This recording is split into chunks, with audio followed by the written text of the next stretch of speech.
Hello, I'm Marsha Ogden. Welcome to my podcast, Directory of a Dream Life 50 Plus. It's for anyone who's passed that milestone, like me, by a long chalk, and who, like me, has realised that we could be on this earth for another 30 or 40 years. So let's plan to make the rest of our life the best of our life. Before we get started with this week's episode, can I just remind you to please review, share and subscribe to the Directory of a Dream Life 50 Plus podcast on whatever platform you're listening on. And if you do want to plan to make the rest of your life the best of your life, take a look at www.googleit.com/my-best-life and find out more about My Best Life Journal and workshops. Welcome to the Directory of a Dream Life 50 Plus podcast, episode 34, and this one is called Your Guide to Decluttering, Part 1. Yes, Part 1 of 2, in fact. My guest, Brenda Mason, has such an engaging story to tell, as well as sharing tips with us on how to declutter your life so that you live in your own home oasis. I know you're going to enjoy this, and we chatted for well over an hour. So even with editing, I've got 2 really useful episodes for you. Just before I introduce Brenda to you, here's this week's handy life hack. Here's this week's handy life hack, and I think it fits in very well with our decluttering theme. Use eBay as a free removal service. Don't pay the council to collect your old sofas or broken washing machines, etc. Put them on eBay for a penny or 1p, and people with the skills to fix them may buy them and collect them from you. The reference to the council, by the way, is for our UK listeners, but I'm sure you can adapt it to make it work wherever you are. To help you understand one of Brenda's comments, before we started recording, I told her a little story about my grandson, which I'll tell you in a minute because it is mentioned briefly in the interview. And I've just realised while I'm talking, this story links this week's episode on decluttering with last week's theme of losing our parents. Oh, it's almost like I planned it. Here's the story. So, when my mum died just over a year ago, a couple of months later, my sister, brother and I had been going through her things. And obviously there were things that we didn't have a home for ourselves. So I put them in bags to take them to the charity shop. I picked Austin up from school. He was 6 at the time. And I said, we're not going straight home. I need to nip to the charity shop to drop all these bags off. So he said, well, what's in them? I said, well, it's great grandma's stuff. And he looked at me and he said, what? So you're taking all your own mother's stuff to the charity shop? Oh, Nan. That's not very respectful, is it? Oh. Anyway, here's part 1 of my interview with Brenda Mason, the creator of SmallLivingHugeLife.com. I hope you'll enjoy it. My guest this week on the Directory of a Dream Life 50 Plus podcast is Brenda Mason. Brenda is from Virginia in the States, and the reason I've asked Brenda here to join us on the podcast is because we all know about decluttering, and I have a New Year's resolution to declutter a small space every day. I have to say it's not going too well at the moment, but I am going to catch up. But Brenda's decluttering is on a different scale. So would you like to tell us where you came from and where you are now on the decluttering scale? Absolutely. Hi, and thank you for having me, by the way. Pleasure. So what I'd love to share with everybody is maybe a little bit back of my story. Will that help? Yes, so people know where I came from? Yeah. So I'm an only child. I knew my great-grandparents, my grandparents. I still have both of my parents. I had my own children. And I spent a life, I was married for 24 years. I was pink slipped. That's an easy way for me to say it, divorced after the 24 years. And in 2015, My youngest daughter, last at the 5 bedroom, 3 bath, 2 car garage, stuffed home with all of my possessions, was getting ready to go away to college. Right. So she was going off to a smaller living space in her dorm. And she just looked at me and she said, "What are you going to do, Mom?" And I thought, you know what? I am finally going to get decluttered. Whatever that was at the time was going to get decluttered, just organized. I always thought organization was it. You got to get rid of your clutter first and then organize what's left instead of bringing in more things to pile everything that you never can get to. So she looked at me and she said, "It's a great idea, Mom." And she was so excited for me. And she said, "But good luck with that, because everything in this house is a heartstring to you. You know where it came from, who gave it to you, the emotions attached to it. And I just don't see it happening. You've been trying to do this your whole life, ever since, well, her whole life, which at that point was about 18 years. Yeah. So, she was absolutely right. But I was living, for those of you who are familiar with the States, I was living kind of more on the West Coast. All my family is on the East Coast. And originally that's where she was headed to school. And it was going to cost me at the time about $30,000 to move my items Oh across the my. country. I don't know. I don't know the translation into Yeah. I don't know if you're on It's euros or it's not UK that or it's whatever, not that but it's a much lot of money. different, to be Well, honest. but No, right. yeah, And that's how yeah, much stuff I had. And, yeah. and honestly, even if I had had that money, that's not what I would want to spend it on, No. and so here I was. So, and then once I got back, I'd be looking at either a massive mortgage, which I didn't have the money to do Mm. that. And then the rent, almost all of my earned income when I was living out in Utah with her in this massive home. It was 3,100 square feet. So, anyhow, I wanted my money to go to something else other than lining somebody else's pockets or Mm. into the bank. So, I decided, well, I will downsize. And I found a, converted motor coach. It's like an actual bus, not school buses that you see, but like the travel buses Right. that had been gutted. So Yeah. my little earphones keep falling out. Anyhow, and that's what I was going to move to. So that was only going to be about 310 square feet. And about the time I put this little plan together, I was going to have about 31 days to go through everything and No let it pressure. go. No. So you will see in my hashtags, or whenever you see my story, I talk about 3,100 square feet to 310 square feet in 31 Yeah. days. Yeah. But I did do it. And one of the things that I found in actually getting in there and doing it, I mean, it is hard. It's paralyzing. If it wasn't hard, we'd all already be Mm. uncluttered, do you know? Yeah. Yeah. So But it like is like your hard. daughter said though, did you find everything was a heartstring, or could you step back and be quite ruthless once you got into it? Well, it was still hard because everything was a heartstring to me. She was right. But I had to define that because I had always been, I mean, for 33 years, up to that point, from the time I got married and we lived overseas, I lived in Germany, came back to the States, but I always took everything with me. I Mm. never got rid of anything because I might need it one day. I'll tell you about that in a little bit. But anyhow, so it was hard. But what I realized was, that there's really only 4 things in your home. And in the United States, the average American household has over 300,000 items. So that might be including all little paper clips and pieces Yeah, of yeah, paper, yeah. but that's still a It's a lot of lot of stuff, items. you Yeah, yeah, know? And so, yeah. and I figured it out. And, I love the minimalists. I love all these different people that do all their things. But if you like let one thing go out and then 2 things the next day and 4 the next day, you end up, which is wonderful, about 400,000 things go out, about 400 things go out. And by the end of the year, there's about 4,000 items that go out. And it's really rough. I'm rough on my numbers. But I sat and figured out it'd take me 82 years. And at that Mhm. time, I was 54. I'm Yeah, almost 60 now. I didn't want to spend 82 years yeah, with the yeah. weight of all the clutter trying to figure it out. So that's why I tell people not to wait for one day. And I know we've got to have the wins of the drawer and the decluttered room. But then Mm. there's still that weight of the rest of the house. So if Yeah, you can get to a place where you can actually get in there and get through it, yeah.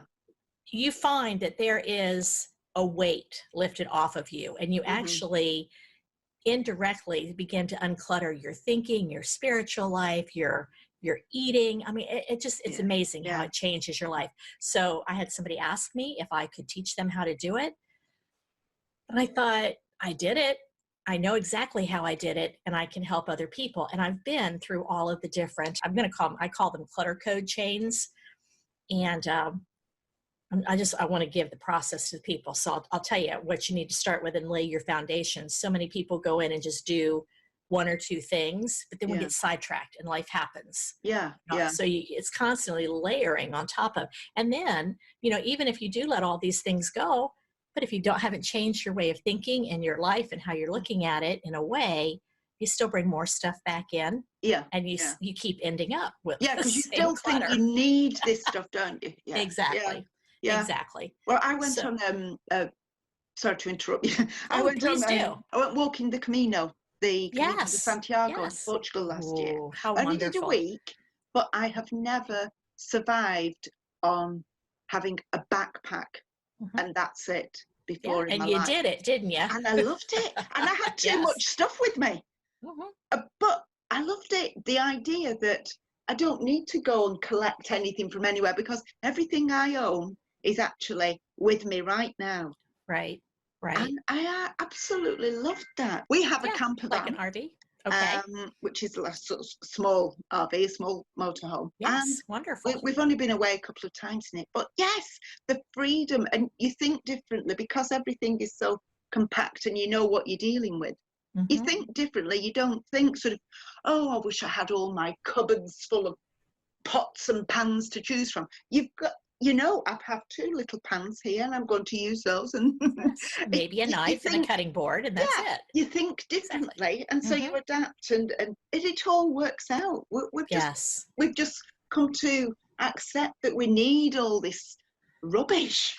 Well, there's a lot of marketing. And, when in knowing my great grandparents, they went through the Depression, and there was a different mentality, and before the wars and all the things that Mm, happened.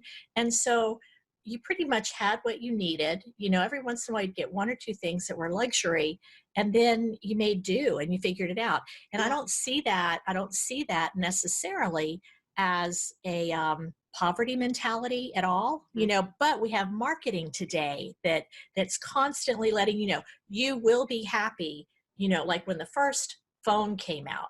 Mm, I remember back, when you had to dial the yeah. phone, and it's and then the very first, my dad had the very first cell phone that came out. It was a great big old Yes. I honking remember thing. We had those. with the battery that's Yes, sort of yes. big. Yeah. Exactly. And it was very cool, Mm, and it was cool. yeah.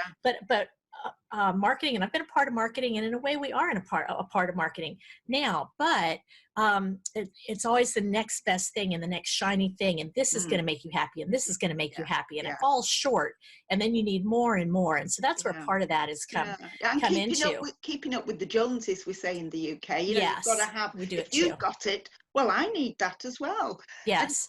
you don't. And so what I discovered was that I had, you have everything within. Mm, So what I realized was that everything that was surrounding me, it does not really represent who you are. It really doesn't define who you are, and you really don't need it. And I'm very big on saying not to wait for one day mm, to get out from underneath it. So I'd like to back up just a little bit, because I can't tell you how many times I'd get ready to declutter and I'd go into a room and I'd stand in there and I'd be totally paralyzed.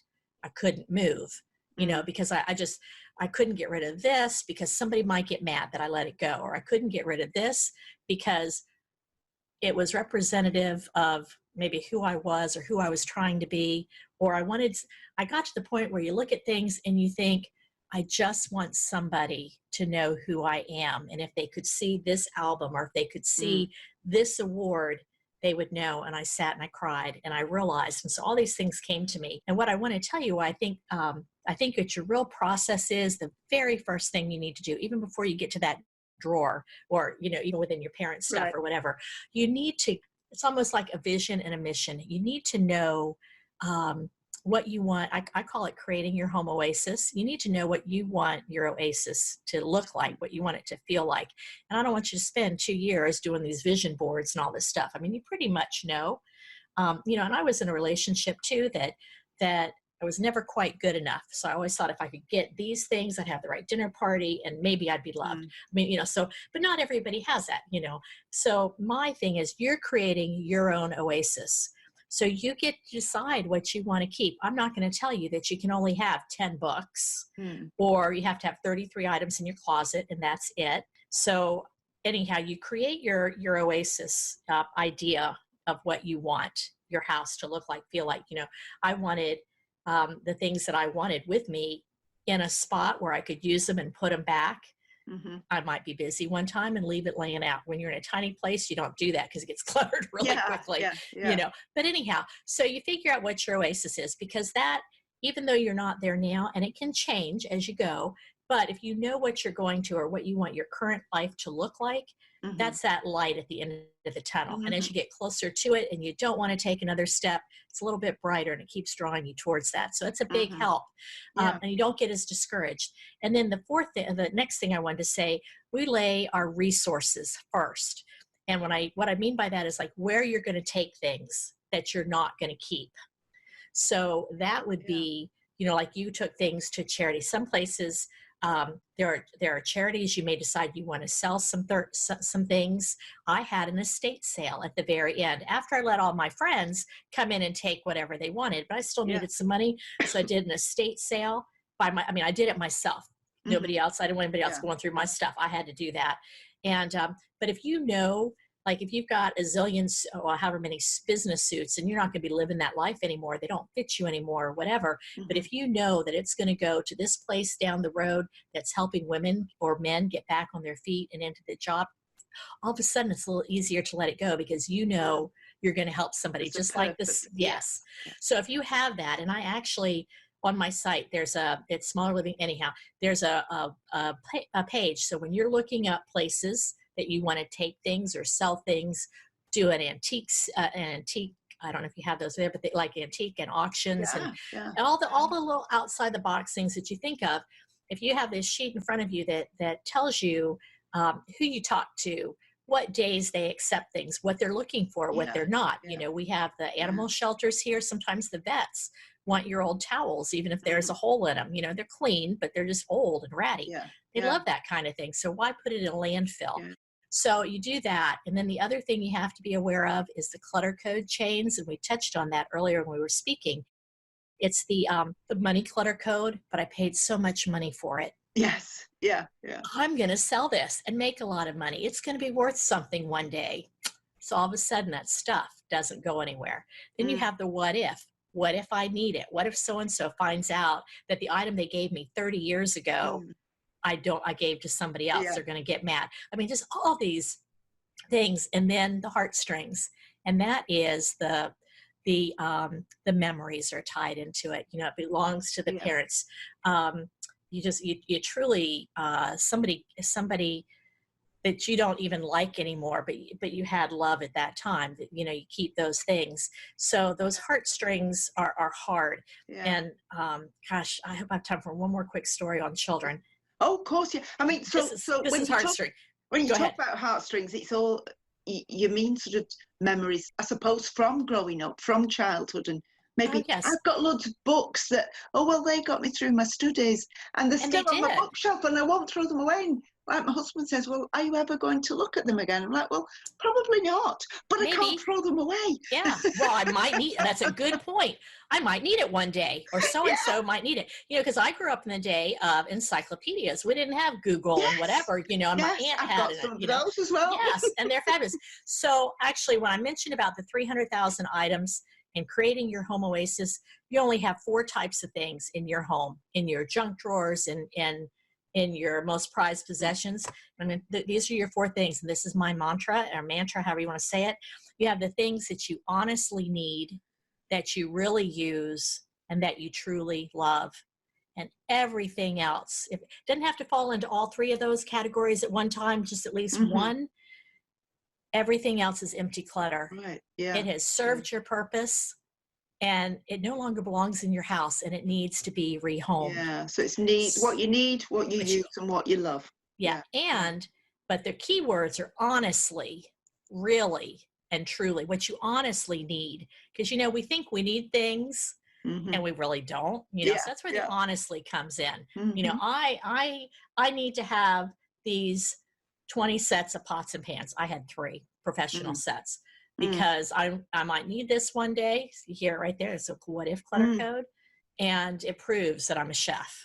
Mm. You're not what you own, and it doesn't really represent who you are. Yeah. What would really tell people I'm a chef is if I had them over for dinner and I cooked them some And good you cook meals. this, yeah. Yes, or if they don't like it, that's okay. They don't like Yeah. my style chef. So, but the rehoming, and that's where the step 2 of resourcing before you ever begin your process to lighten up your house and let things go. If you know places that you would be comfortable giving them to, or you're Mm. going to sell things, or however you want to do it, and you might have like 10 different types of things, but if you know that way, when you pick up that item, when I picked up those pots and pans, and I knew that we have a rehome store here, or repurpose, whatever, Mm. and it's like for people, it's very real right now, of course, with the fires and Mm. flooding Yeah. and things, or just people that are getting out of a violent situation. They don't have sometimes people just leave, or like you had your backpack, if that's all you had, and then you needed to cook something, but you didn't have a lot of money, or you just didn't know what to do. And if that you could get a Mm. hold of a set of pots and pans, or even just a single pan, that would help somebody. And it's easier to let those things go, and it doesn't end up in the landfill, and it doesn't say Mm. stacked in the back of your Yeah. closet for Yeah. 5 years from now. So what I wanted to tell you, so anyhow, so that's where it really is about my rule of 4 is you honestly need, Mhm. really use, and truly love. Mhm. Everything else is empty clutter, and you need to rehome it. So you know what your oasis is. You get down the rule of 4. You figure out where you're going to rehome stuff. You're aware of those clutter codes. Very first day I have us start with clothing. And I'll just tell you, Mm. with your clothing, everybody always thinks, if I get the next right business suit, maybe I'll get hired for the job, Mm. or so and so will love me more. You need to just go through, and I do. I'm kind of like Marie Kondo in a way. I want you to touch everything, because I want your clothing to feel good to the touch. If it feels good to your hands, it's going to feel good on your body. Do you like the color? Do you like the style? Does it fit Mm. today? Not when I lose 10 pounds Yeah. a year from Yeah. now, or when I lose, or whatever. Um, and it needs to have like you written all over it. You go into that closet, and there are certain things you just gravitate Mm. towards, and the other things hang there Yeah. and hang Yeah. there and hang there. Yeah. You let those I've go. got a huge wardrobe, but I have I do nothing too. to wear. Exactly. So Exactly. what's it full of? Right. So you go through, and here's the other thing. When you are decluttering, when I start with the clothing, one thing you're doing is you're building your decluttering Mm. muscles, because you're making decisions on easier things a little Mm. bit. Right. Everything's hard, Yes. but it's a Yes. little bit easier Yeah. because and then it's okay to let this pile of clothing go to this place and this place and this place. Some things need to just be thrown away. Mm. I'm just saying, that pair of underwear that has more holes than material and Yeah. stains and whatever, you need to just throw it away. But Mm. most things you can rehome. Yeah. So you start with that, but that's why it's hard for me when somebody says, give me a quick challenge on a drawer.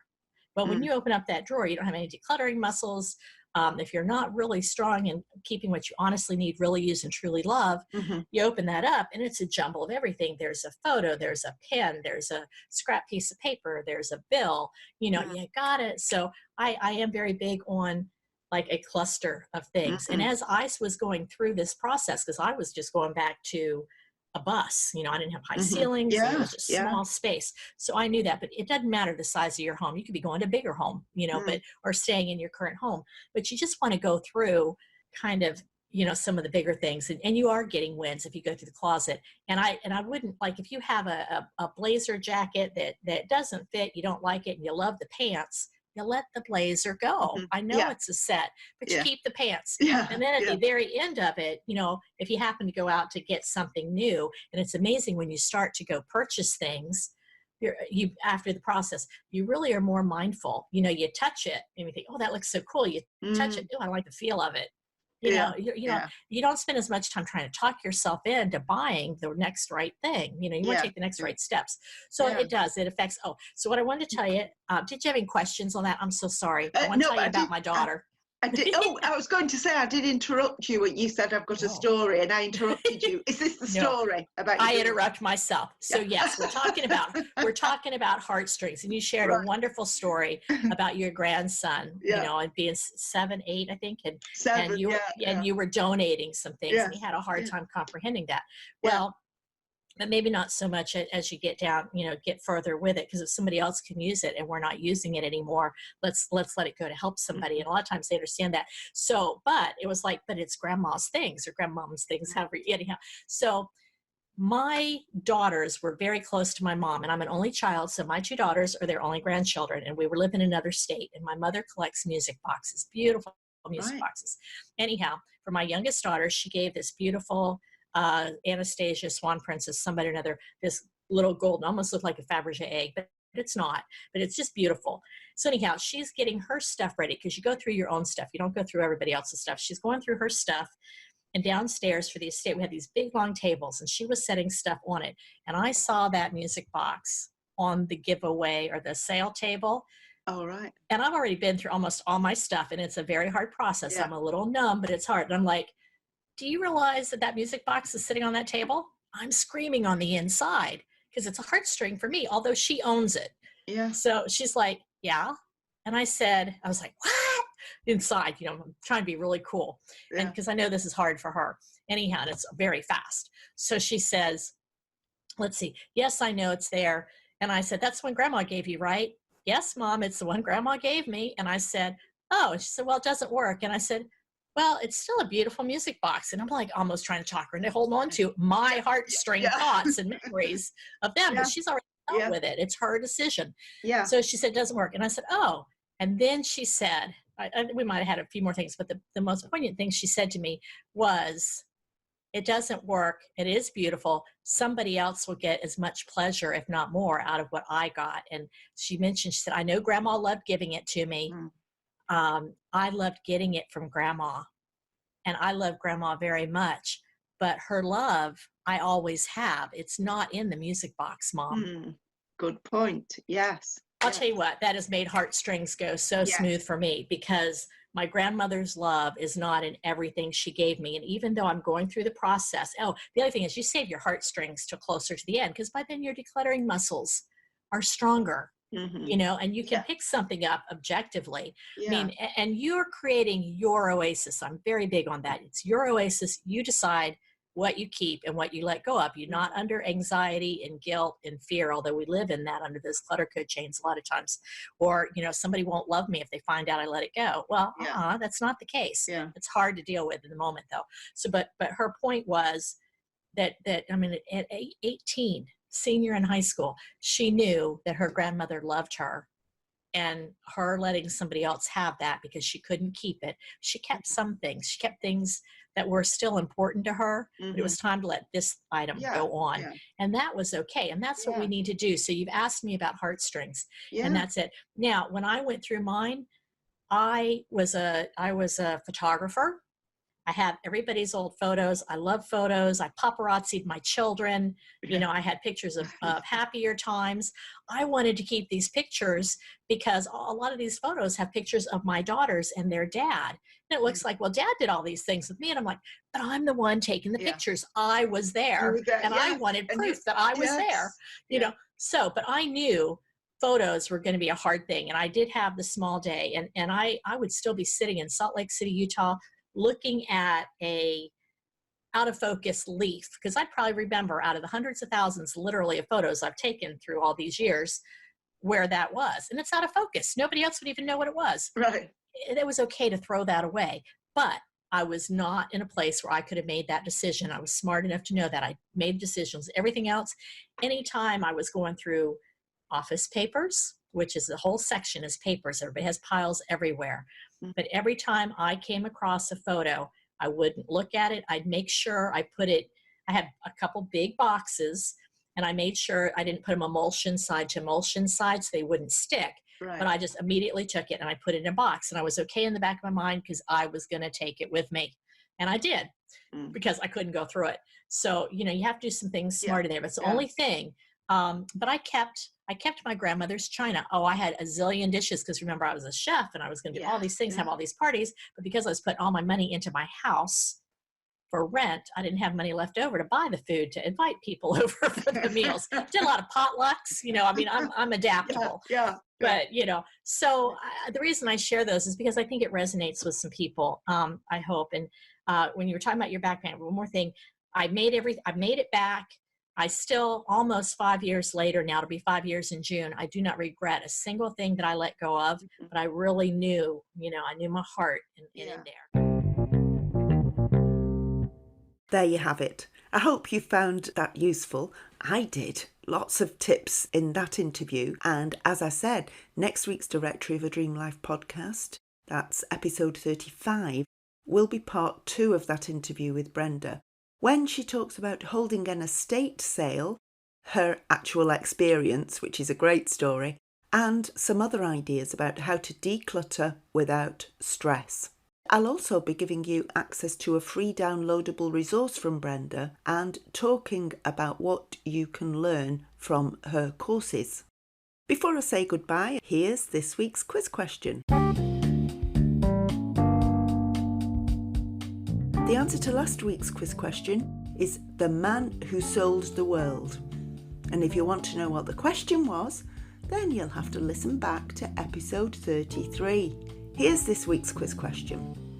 In which year was decimal currency introduced into the United Kingdom? I remember that very well, having just got my head round pounds, shillings and pence. They changed it all. Remember, no Googling. Have a fantastic week, and I'll catch up with you next time. The Directory of a Dream Life 50 Plus podcast is created and produced by me, Marsha Ogden, and it's available on several platforms, as well as via our website. So please keep listening and tell your friends all about it. Do follow us on Instagram and Facebook too. You'll find all the relevant links in the show notes. Directory of a Dream Life 50 Plus is about making our life happier and easier. So if you do have suggestions or if you'd like to be a guest on the show, just drop me a line at marsha@googlit.com. Have a fantastically happy week and I'll see you next time.